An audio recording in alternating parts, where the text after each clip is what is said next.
الله الرحمن الرحيم الحمد لله رب العالمين وصلى الله على سيدنا محمد وعلى آله وصحابته أجمعين أما بعد رب اشرح لي صدري ويسر لي أمري واحلل عقدة من لساني يفقه قولي. Inshallah, we are still in the book of Imam al-Nawawi, the 40 hadith of Imam al-Nawawi. We are on the hadith number 15, which talks about Islamic manners.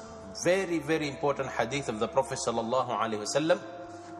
In this hadith that the Prophet ﷺ, on the authority of Abu Hurairah, an Abi Hurairah radiyallahu anhu anna Rasulullah sallallahu alayhi wa sallam qal. On the authority of Abu Hurairah, may Allah subhanahu wa ta'ala be pleased with him, that the messenger of Allah subhanahu wa ta'ala, peace be upon him, said, Man kana yu'minu billahi wal yawmil akhiri فليقل خيرا أو ليصمت. من كان يؤمن بالله واليوم الآخر فليقل خيرا أو ليصمت. The Prophet ﷺ said, let him who believes in Allah subhanahu wa ta'ala and the last day speak good or keep silent. Inshallah, I'll come to explain later. Speak good or keep silent. If you haven't got something good to say, keep silent. This is the teaching of the Prophet sallallahu alaihi wasallam. وَمَنْ كَانَ يُؤْمِنُ بِاللَّهِ وَالْيَوْمِ الْآخِرِ فَلْيُكْرِمْ جَارَهُ. And whoever, let him who believes in Allah and the last day be generous to his neighbor. And then وَمَنْ كَانَ يُؤْمِنُ بِاللَّهِ وَالْيَوْمِ الْآخِرِ فَلْيُكْرِمْ ضَيْفَهُ. And let him who believes in Allah and the last day be generous to his guest. Beautiful teachings of the Prophet sallallahu alaihi wasallam. In this, the first part of the hadith, that the Prophet sallallahu alaihi wasallam is saying, if you have something good to say, say it or keep silent. Second part of the hadith, he said, if you believe truly, if you are a true believer, if you are a true believer, and you believe in the day of judgment and the rewards of the day of judgment, then you should be generous to your neighbor. Allahu Akbar. Islam teaches us to be generous to our neighbor. Our neighbors have right upon us. We have to set a good example. We have to help them. They have right upon us. It is said that if a neighbor is a non-Muslim, they have a right of neighborhood from you. If the neighbor is a Muslim, they have two rights from you. The first right from being a neighbor, and the second right, Islamic right, being a Muslim. If the neighbor is a family member, they have three rights. The first right being the right of a neighborhood. Second right, the neighborhood of Islam, the Islamic right. Thirdly, the right of familyhood. They have three rights. So the Prophet ﷺ in this beautiful hadith is teaching us some beautiful manners and akhlaq of the Islamic manners, on how to live good with others, and also how to be good with our neighbors. And then the last part, he said, the Prophet ﷺ, وَمَنْ كَانَ يُؤْمِنُ بِاللَّهِ وَالْيَوْمِ الْآخِرِ فَلْيُكْرِمْ ضَيْفَهُ. For those who believe in Allah subhanahu wa ta'ala and believe on the day of judgment, therefore you should be generous to the guest. When the guests come to you, treat them the way you love to be treated when you are at somebody else's house. Make sure that you give them attention. Make sure that you take care of them, because they've left their house, they've left their comfort, they are at your place. Therefore they have the right of guest. Therefore you should be generous and take care of them. So let's go inshallah into a slight deep explanation of this hadith of the Prophet ﷺ. The Prophet ﷺ, he said, Man kana yu'minu billah. He's associated with whatever is coming with iman. The Prophet ﷺ, al-maqsood bil-iman huna al-iman al-kamil. For your iman to be complete, for you to be a complete mu'min. It doesn't mean if you don't, if you say a lot of things, you are kafir. La. it doesn't mean that for your iman to be considered, for you to be considered to have a complete iman. Therefore the Prophet ﷺ is saying, do the following. So the Prophet ﷺ is saying, Man kana yu'minu billahi wal yawmil akhiri. Two things. If you truly want to be a complete mu'min, and if you truly believe in Allah subhanahu wa ta'ala and believe on the day, the last day, يوم القيامة الذي سيجازى فيه بعمله, on the day that when you will be given what you have done, you will be rewarded according to what you have done. If it is good, you will be rewarded with Jannah. If it is bad, with the punishment of the hellfire. Therefore, if you believe, if you want to have complete iman, and you want to be rewarded on the day of judgment, the Prophet ﷺ, he said, فَلْيَقُلْ خَيْرًا. Say that which is beneficial. Say that which is khair, that which has khair in it. أَوْ لِيَصْمُتْ. Or keep quiet, because everything that you say is recorded by the angels. Whether it is good, whether it is bad, Allah subhanahu wa ta'ala said, مَا يَلْفِظُ مِنْ قَوْلٍ إِلَّا لَدَيْهِ رَقِيبٌ عَتِيدٌ.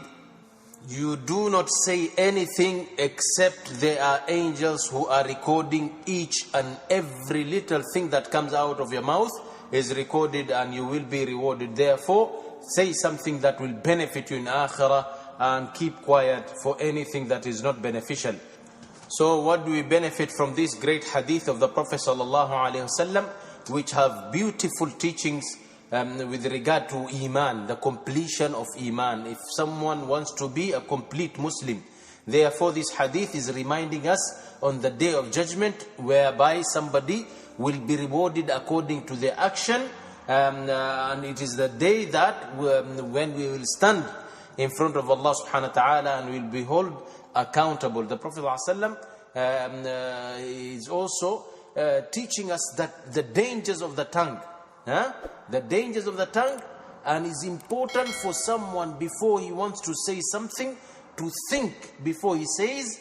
Otherwise you could say something that is harmful, that is not beneficial. And also, what do we learn from this hadith is that it is wajib to take care of our tongue, not only for saying something that which is haram, and also to take care of the tongue when saying something that is not beneficial. The Prophet ﷺ said, if you do not have something good to say, keep quiet. Keeping quiet is much better than saying something that could cause harm to others. And also the Prophet ﷺ is showing us and teaching us in this hadith that a mu'min, a believer, does not speak except that which is beneficial. الْمُؤْمِنُ لَا يَتَكَلَّمُ إِلَّا بِخَيْرٍ. A true believer doesn't speak except that which is beneficial. وَيَصْمُتُ عَنْ كُلِّ لَغْوٍ وَبَاطِلٍ. And anything that is bad, that is not beneficial, he keeps quiet. This is the best teaching. If you want to be a complete mu'min, we should follow this guidance of the Prophet sallallahu alaihi wasallam. And then inshallah we'll continue. So whenever you are speaking, you should reflect on what you are saying. Is either, you can say two things, is either something that is beneficial, أن يكون خيرا فإنه يقول بعد تفكر وتأمل. You would say if something that is khair, after thinking and reflecting. If it is beneficial, start speaking. Or whatever you want to say, and yakuna, either is beneficial or is not beneficial. If it is beneficial, say it after reflecting and thinking.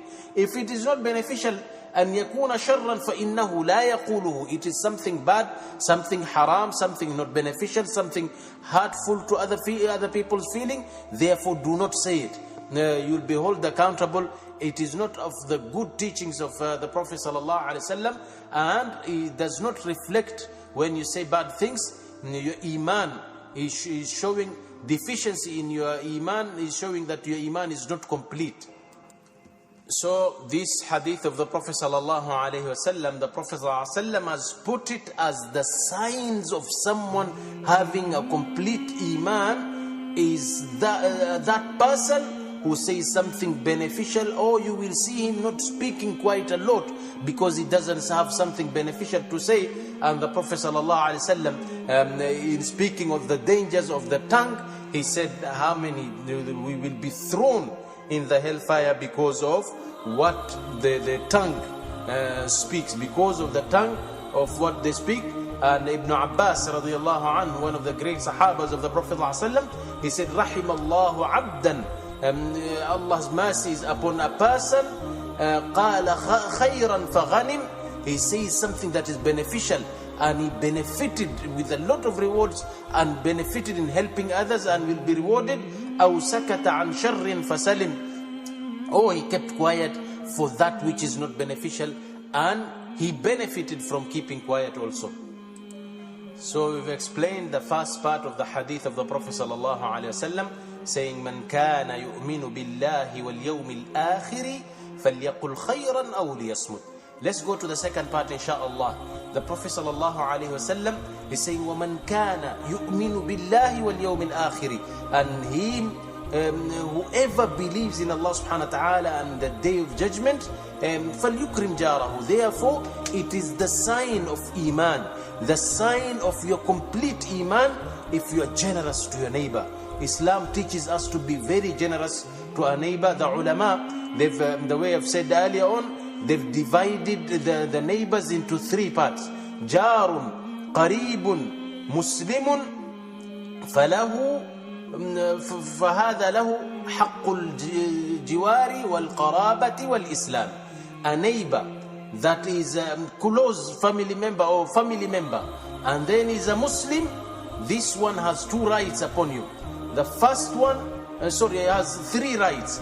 The first one is the right of neighborhood, second one the right of familyhood, and the third one is the right of Islam.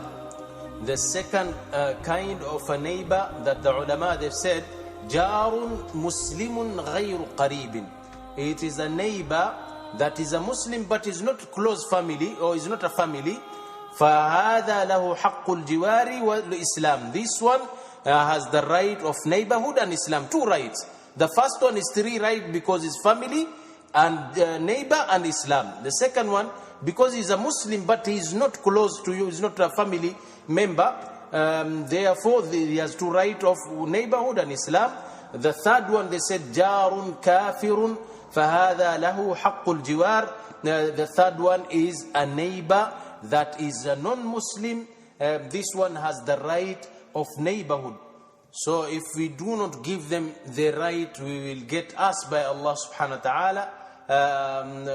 And he said, the ulama, they said, وَإِن كَانَ قَرِيبًا, if the neighbor is a non-Muslim, but they are close family, there's a family ties between you, فَلَهُ حَقُّ الْقَرَابَةِ أَيْضًا. Even if they are not Muslim, they will have the right of neighborhood and the right of familyhood. Therefore, Islam is teaching us about taking care of our neighbor. So Islam has given great importance to the neighbor. The Prophet ﷺ, even he said, with regard to being good to the neighbor, the Prophet ﷺ said, مَا زَالَ جِبْرِيلُ يُصِينِي بِالْجَارِ حَتَّى ظَنَنْتُ أَنَّهُ سَيُوَرِّثُهُ. He said, Sayyidina Jibreel, he kept on telling me a lot about the neighbor, the importance of the neighbor, make sure the neighbor is this and that. I thought to an extent that the neighbor will be included in my will when I die. So it's very, very important to be good to our neighbors. For those who become bad to their neighbors and cause bad things to the neighbors, therefore the Prophet sallallahu alaihi wasallam, he said, "Wallahi, la yu'minu man la ya'manu jarahu biwa'iqihi."